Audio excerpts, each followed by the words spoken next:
Okay, this is Your Heart Belongs to Me by Dean Koontz. Chapter 32. On the 1-year anniversary of his heart transplant, Ryan Perry made no plans for celebration. Being alive was celebration enough. During the morning, he worked alone in the garage, performing routine maintenance on a fully sparkled 32 5-window Deuce Coupe that he had bought at auction. In the afternoon, ensconced in an armchair with a footstool, in the smaller of the two living rooms, he continued reading Samantha's first book. Styled as a solarium, the chamber provided an atmosphere to match that in the novel. Tall windows revealed a down sky, a limp pillow stuffed with the soft, wet feathers of gray geese, needles of rain knitted together, scattered scarves of thin fog, which then unraveled through whatever tree or shrub next snagged them. The room's collection of palms and ferns webbed the limestone floor with spidery shadows. The air had a green and fertile scent, for the most part pleasing,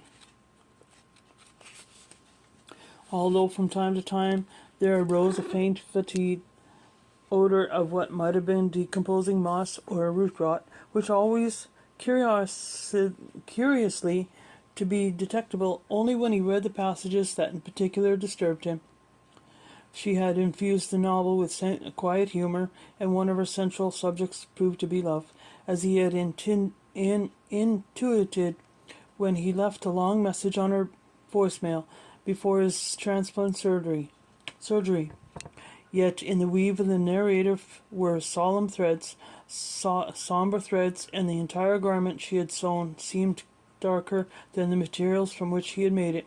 The story enthralled Ryan, and though the prose was luminous and swift, he resisted rushing through the pages, but instead savored the sentences. This was his second reading of the novel in 4 days. Winston Amory wheeled to Ryan's chair a serving cart on which stood a sterling silver coffee pot with a candle burner to keep the contents warm, and a small plate of almond cookies. "Sir, I took the liberty of assuming that you were not at the table. You might prefer a mug to a cup." "Perfect, Winston, thank you." After pouring a mug of coffee, Winston placed a coaster on the table beside the armchair, and then the mug on top of the coaster. Referring to his wife, Winston said, "Penelope wonders if you would like to have dinner at 7 as usual. A little later tonight. 8 would be ideal." "8 it is, sir." He nodded once, his customary abbreviated bow, before departing stiff-backed and straight-shouldered. Although Winston managed the estate and marshaled the household staff to its duties with consummate grace and professionalism, Ryan suspected that he and Penelope exaggerated their Englishness, from their accents to their mannerisms to their obsession with propriety and protocol, because they had learned in previous positions that this was what enchanted Americans who employed their services. This performance occasionally annoyed him, more often amused him, and in some was worth enduring because they did a fine job, and because he had complete trust in them. Before returning home for further recuperation after receiving his new heart, he had dismissed Lee and Kay Ting, as well as their assistants. Each had been given 2 years of severance pay, about which none complained, plus a strong letter of recommendation, but no explanation. He had no evidence of treachery in their case, but he had no proof that would exonerate them either. He had wanted to come home to a sense of security and peace. Wilson Mott's report on Wilson and Penelope Amory and all the other employees were so exhaustive that Ryan felt that if he knew them all as well as he knew himself, he was not suspicious of them, and they gave him no reason to wonder about their loyalty. And the year had gone by without the single strange incident. Now, with coffee and cookies at hand, Ryan again became so absorbed in Sam's novel that he lost track of the passage of time, and looked up from a chapter's end to find that the early winter twilight had begun to drain from the day what light the rain and the fog had not already drowned. Had he raised his eyes only a few minutes later, he might not have been able to see the figure on the south lawn. Initially, he thought his visitor must be a shadow shaped by plumes of fog, because it appeared to be a monk in a hooded habit far from a monastery. A moment's consideration remade the habit into a dark black raincoat, the hood a fading light, and the distance of 40 feet hid all but the palest impression of a face. The intruder, became to see a better word, appeared to be staring at the floor-to-ceiling window, providing the most direct view of Ryan in his armchair. As he put aside his book and rose to approach the window, the figure moved. By the time he reached the door, he saw no sign of an intruder. Through the drizzling rain, nothing moved on the broad south lawn except slowly withering anacondas of fog. After a year that had flowed by in the most ordinary currents, Ryan was prepared to dismiss the brief vision as a trick of twilight. But the figure reappeared from among three deodar cedars that, with their drooping boughs, seemed themselves like giant monks in attendance at a solemn ceremony. Slowly the figure moved into view, and then stopped, once again facing the solarium. Dimming by the minute, the dying day exposed less of the face than before, although the intruder had ventured 10 feet closer to the house. Just as Ryan realized that it may not be wise to stand exposed to a lighted window, the figure turned and retreated across the lawn. It seemed not to step away, but to glide, as if it too were merely fog, but a dark variety.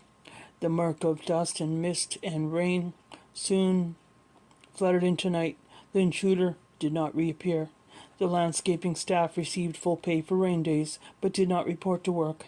However, Henry Sorn, the head landscaper, might have paid a visit to check the lawn drains, a few of which clogged with leaves and overflowed in past storms.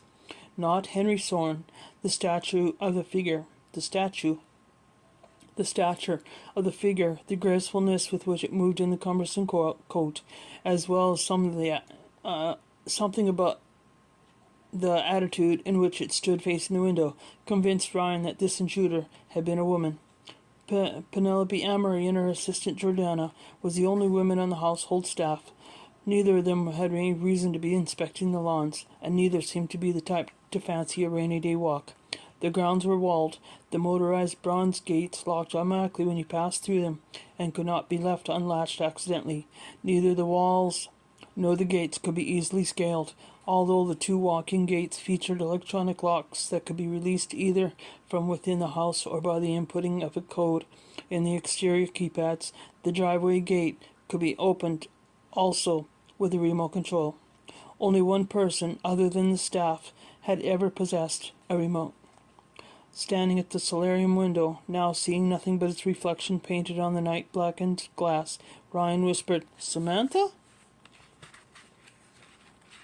Oh, page stuck. After dinner, Ryan took Sam's novel upstairs, intending to read another chapter or two in bed, perhaps until he fell asleep, although he doubted that even on the second reading her words would lull him into slumber. As usual, Penelope had earlier removed the quilted spread and turned down the covers of his bed for the night. A lamp had been left on as he liked. Atop his stack of plumped pillows stood a small cellophane bag, the neck twisted shut and tied securely with a red ribbon. Penelope did not leave bedtime candy, which was what the bag contained. This was not the traditional mint or the two-piece sample of Godiva often left on hotel pillows by the night maids. The bag held tiny white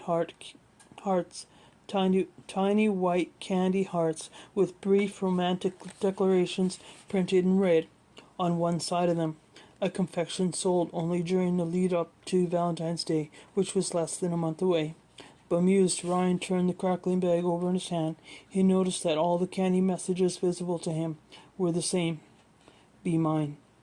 As he recalled from adolescence in the original bags in which these treats were sold, several messages were included. Love you, too sweet, kiss me, and others. To obtain a full collection that asked only "Be mine," you would have to purchase several bags and call them the hearts with the wanted message. In the bathroom, sitting at the vanity, he untied the ribbon, opened the bag, and spilled the hearts on the black granite counter. Those that were face up revealed the identical message. One by one, he turned over those that lay with their blank sides exposed. In any case, the entreaty was the same. "Be mine." Staring at the hearts, more than 100 of them, he decided not to taste one. He returned them to the bag, twisted shut the cellophane, and tied the ribbon tight. The first anniversary of his transplant certainly must be the occasion for the gift, but he couldn't interpret the subtext of the two-word sentiment. He should not disclose that the candy might have been given to all the innocents and with goodwill. Raising his gaze from the insistent red messages, he stared at himself in the mirror. He could not read his face. Chapter 33. Ryan sat in bed reading until he finished Samantha's novel for the second time. Shortly after 2 o'clock in the morning he had intended to stay up so late. For a few minutes he stared at the author's photo on the back of the book jacket. No camera could do her justice. Putting the book aside, he leaned against the mounded pillows. In the 3 months immediately after the transplant, the side effects of the 28 medications stressed him. In a couple of instances, considerably worried him, but dosages were adjusted, a few drugs were replaced with others, and thereafter his recovery went so well that Dr. Hobb called him my super patient. At the 1-year mark, no signs of organ rejection had appeared, no unexplained weakness, no fatigue, no fever, no chill or dizziness, no diarrhea or vomiting. Myocardial biopsy remained the gold standard for identifying rejection. Twice in the past year as an outpatient, Ryan submitted to the procedure. Both times the pathologist found no indication of rejection in the tissue samples. For exercise, he did a lot of walking, uncounted miles. In recent months, he began riding a stationary bike as well and lifting light weights. He was trim and he felt fit. Judging by the evidence, he belonged to the fortunate and small minority in whom a stranger's heart might be received with negative consequences hardly greater than those of a blood transfusion. The most significant medical danger he faced was increased susceptibility to disease because of the immunosuppressant drugs he relied upon. Yet he had been waiting for the turn, the change of tides, the rotation of the current light into an unknown dark. The events that had led up to the transplant seemed to be unfinished business. Now came the candy hearts with their simple message, which was none the less cryptic for its simplicity, and the figure on the south lawn in the rain. He dimmed the bedside lamp. Even after a year of comparative normalcy, he preferred not to sleep in absolute darkness. Two decks served the master suite. The doors to both were 3 inches thick, with steel cores and 2 deadbolts. With the perimeter alarm set, they could not be opened without triggering a siren. The main stairs ascended from the second floor to the penthouse landing, which was also served by the elevator. The door between that landing and the master suite was secured on the side by a blind deadbolt that had no keyway on the farther side. Consequently, if new intruders were secreted inside the house when the perimeter alarm was activated for the night, they could not gain entrance to the master suite. In a hidden safe in his walk-in closet, Ryan had stored a 9mm pistol and a box of ammunition. That evening before bed, he loaded the pistol. It now in the half-open nightstand drawer. He could have a good case against him to the effect that his fears of conspiracy during the months leading to his transplant was not the result of mental confusion related to diminished circulation, were not caused by the side effects of prescription drugs, but attributable to an unfortunate lifelong tendency to suspicion. When at an early age you learn not to trust your parents, distrust could become a key element of your life philosophy. And if that self-indictment was the full truth of things, he needed to resist another descent into paranoia. Perhaps the first step in the resistance ought to be returning the pistol to the safe at once, not in the morning. He left it in the nightstand drawer. No unexplained rapping arose. Lying on his right side, ear to the pillow, Ryan heard the slow, steady beating of his good heart, and this time he slept and did not dream. He woke in the late morning and by intercom advised Miss Amory that he would be taking lunch at 1 o'clock in the solarium. After he showered, shaved, and dressed, he put both the pistol and the bag of candy hearts in the concealed safe. The storm had passed the previous evening, but a new front was rolling in with the northwest, with rain expected by mid-afternoon. When Penelope brought his lunch to the table in the solarium, Ryan asked if she had left candy on his pillow the evening before, though he did not describe the hearts. In despite of whatever talent she might have been exaggerating her Englishness without once breaking character, she did not seem like a woman who could lie without a score of tics and other tells giving her away. She appeared confused by the question, and then as baffled as was Ryan, that someone would think it proper etiquette to treat him like a hotel guest in his own home. After lunch, when she returned to clear the table, she said that she had mentioned the candy to Jordana and to Winston, and she was quite sure neither of them had been the party responsible for this perhaps well-meant but inexcusable occurrence. She had not spoken to Winston's assistants, Ricardo, as he had been off work the previous day and could not have been responsible. A service representative with the firm that maintained their heating cooling system had been in-house and had changed filters on the third floor, and a repairman had worked on the under-counter refrigerator in the master bedroom retreat. Mrs. Amory wished to know that if she could contact them and ascertain if neither of them had been the culprit. The intensity of her grey-eyed stare and a certain set to her mouth suggested that she regarded this incident as a challenge to authority and as a personal affront for her, which she would be pleased to pursue the miscreant to the gates of hell, if necessary, and give him an upbraiding that he would feel worse than the tortures that awaited for him in the flames of damnation. "It's commendable of you," Ryan said placidly, "to be so committed to finding an explanation, but it's not all that important. Penelope, let's not take this out of house. Someone must have meant it as a joke, that's all. You can rest assured I'll keep an eye on those gentlemen when next time they're on the premises," she said. "I have no doubt of it," he said. "No doubt at all." Alone in the solarium, he returned to the favorite armchair and opened Samantha's book to begin a third reading. Rain began to fall at the 2:15. As on the previous day, nature was in an indolent mood, and the sky shed a liquid drizzle. From time to time, Ryan interrupted his reading to sweep the south lawn with his gaze. He glanced up from the novel less often than he intended. Had the hooded figure returned, it could have watched him for a half-hour or longer without his being aware of its presence. The story, the characters, the prose still enchanted him, but from this third reading he sought something more than any other work of fiction could have given him. Being in the story was being with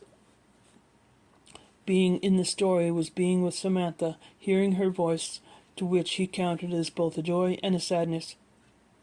He also hoped to gain an understanding of why things were the way they were between them. Having completed the book the very day she learned of his transplant, Sam could not have written any part of it with the intention of explaining their estrangement to him. Anyway, people didn't write entire novels to each other in the place of a letter or a phone chat. Yet on his first reading, in only 3 chapters, he had sensed that this book had something to reveal to him that would explain the current relationship. Throughout the novel, sang with Samantha's voice, glowed with the grace, and reflected her sensibilities, but it also contained many scenes that Ryan would have thought she could write, that sounded like Samantha, but like Samantha as she might have been if some of the experiences that shaped her life had never happened. This made him feel that he had never fully known her. If he was to make things right between them, rounding out his understanding of Sam was a necessary step, and the view into her heart provided by this novel seemed certain to help him. Prior to twilight, Ryan put down the book to survey the lawn, the trees, the south wall of the estate, on which bougainvillea flourished, providing a thorny obstacle to a quick exit by an intruder. No watcher in the wet. He got up from the armchair, leaving the floor lamplight to imply that he had stepped away for only a moment. At a window near a corner of the room, from between a pair of queen palms lush enough to shade him from the high ceiling lights, he studied the sodden landscape. Whoever the woman might be, Ryan doubted she returned so soon to prowl the grounds, for she knew that she had been seen on her first visit. Yet stranger things have happened. Beyond the rain, Beyond the clouds, the gentle hand of twilight dimmed the sky, and night soon threw the switch to black. The hooded figure did not appear. After dinner, when Ryan retired to the third floor, he locked the door with a blind deadbolt. With some trepidation, he went directly from the suite foyer into the bedroom. The bedspread had been removed, and the covers had been turned down as they should have been. But nothing had been left on his stack of pillows, as particular as the gift of Candy Heart seemed.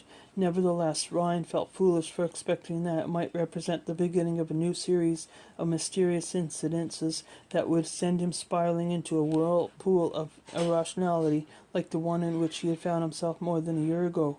All of that bizarreness had proved to be coincidence that had seemed substantive only because of the effect on his thinking of poorly oxygenated blood, and subsequently because of the side effects of medications. He checked the 2 doors to the decks. Each featured a standard deadbolt lock, operated from inside by a thumb turn and from outside by a key, and each also had a blind deadbolt with a thumb turn on the inside, but nothing to mark its existence on the outside. Both locks on both doors were engaged. After brushing his teeth, toileting, changing into pajamas, Ryan considered taking the pistol from the safe, counseling himself to maintain perspective and not to let his imagination overrule his reason. He returned unarmed to the bedroom. On his pillow lay a piece of jewelry, a gold heart pendant on a gold chain. End of 33.